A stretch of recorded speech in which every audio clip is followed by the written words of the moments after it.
નમસ્તે બાળકો, કેમ છો? મજામાં? આસપાસમાં આપણે લાસ્ટ ટાઈમ ફરર પાઠ વિશે સમજતા હતા. ફરર પાઠમાં આપણે અલગ અલગ પંખીઓ, અલગ અલગ પક્ષીઓ વિશે વાત કરી હતી. મોર, કબૂતર, લક્કડખોદ, દરજીડો, આમ વિવિધ પ્રકારના અલગ અલગ પંખીઓ વિશે આપણે ચર્ચા કરતા હતા. દરેકની અલગ અલગ વિવિધતાઓ આપણે જોઈ હતી. કોઈક પંખીનો રંગ અલગ હતો, તો કોઈકનો પૂંછડી અલગ હતી, તો કોઈકને ચાંચ અલગ હતી. આમ દરેક પંખીઓમાં આપણને વિવિધતા જોવા મળતી હોય છે.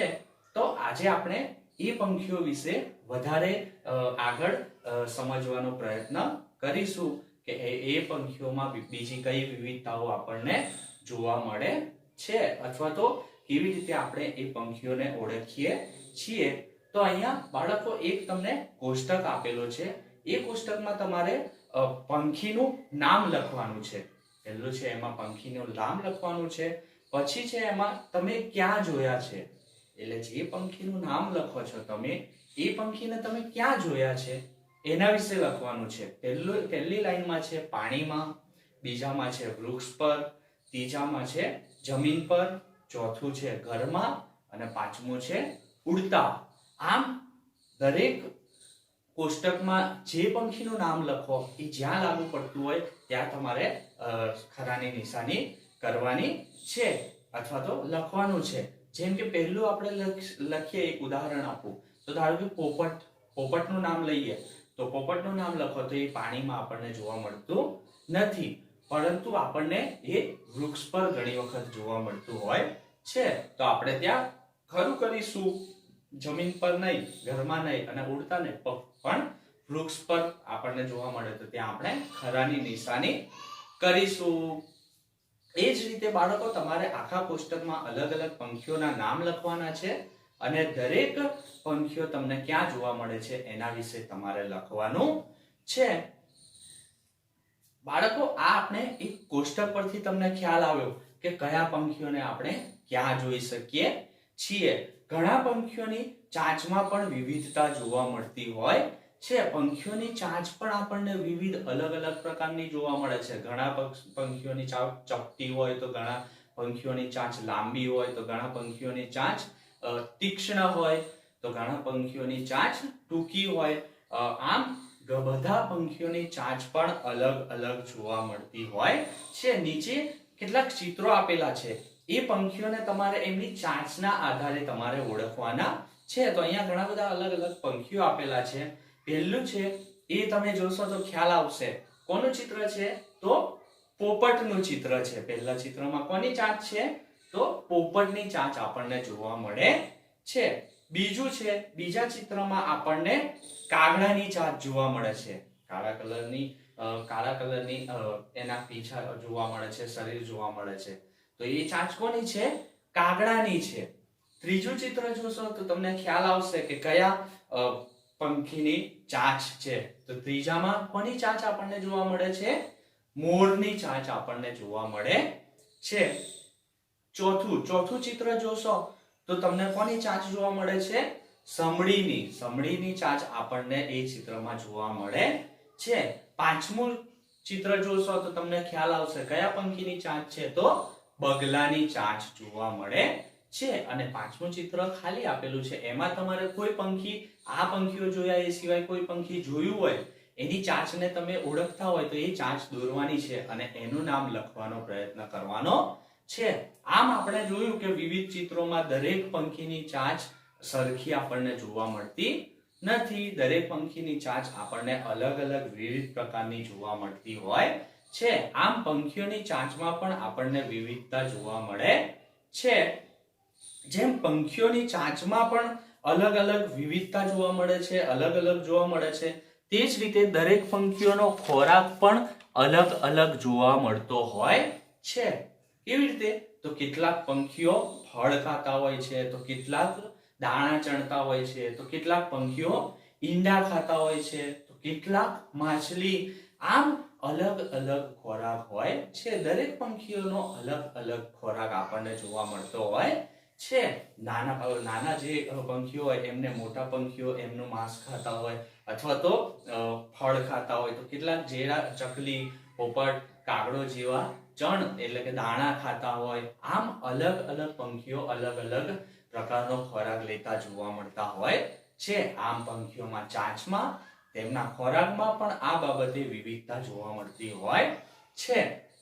એ સિવાય તો પંખીઓની ચાલવાની રીત અને ઉડવાની રીતમાં પણ અલગ અલગ તફાવત જોવા મળતો હોય છે. દરેક પંખીની ચાલવાની રીત અલગ અલગ હોય છે, તેમજ ઉડવાની રીત અલગ અલગ હોય છે. કેવી રીતે? તો દરેક પંખીના પંજા હોય છે, એ પંજા અલગ અલગ પ્રકારના જોવા મળતા હોય છે. એ પંજાનો ઉપયોગ પંખીઓ અલગ અલગ રીતે કરતા જોવા મળતા હોય છે. કેટલાક એનો ચાલવામાં ઉપયોગ કરતા હોય, તો કેટલોક એને શિકાર કરવામાં અથવા તો શિકારને પકડવા માટે કરતા હોય, અથવા તો કેટલાક પંખીઓ ડાળી પકડવા, ઝાડની ડાળીને પકડવા માટે પણ કરતા હોય છે. આમ દરેક પંજાનો ઉપયોગ પણ પંખીઓ અલગ અલગ રીતે કરતા જોવા મળતા હોય છે. મેના તેની ડોક આગળ અને પાછળ આંચકાથી હલાવે છે. ઘુવડ તેની ડોક પાછળની તરફ ફેરવી શકે છે. આમ તેમની ડોકમાં પણ અલગ અલગ તફાવત હોય છે. એમ પંખીઓ હલનચલન કરવાની રીત એમની અલગ અલગ હોય છે. જેમ આપણે મેના જોઈ તો આગળ અને પાછળ હલાવે છે, ઘુવડ તેની પાછળની તરફ ફેરવી શકે છે. આમ દરેક પંખી તેની ડોકને પણ હલનચલન કરી શકે, આખું એમનું શરીરની હલનચલન કરવાની ક્રિયા પણ અલગ અલગ આપણને જોવા મળતી હોય છે. બાળકો, આપણે આ પંખીઓની આ વિવિધતાઓ વિશે વાત કરી. તે સિવાય પંખીઓના શરીર પર આપણને શું જોવા મળે છે? તો પીંછા જોવા મળે છે. તો આ પીંછા પણ જુદા જુદા રંગના હોય છે. દરેક પંખીઓના પીંછા જુદા જુદા રંગના આપણને જોવા મળે છે. એ સિવાય જુદા જુદા આકારના જોવા મળે છે અને જુદા જુદા કદના હોય છે. કોઈ પણ પીંછા મોટા, તો કોઈ પીંછા નાના, તો કોઈ પીંછાનો કલર પોપટી હોય, પોપટ કલર હોય, પોપટ.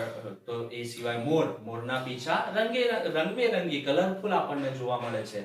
આમ તેમના રંગ, આકાર અને કદમાં અલગ અલગ તફાવત જોવા મળે છે.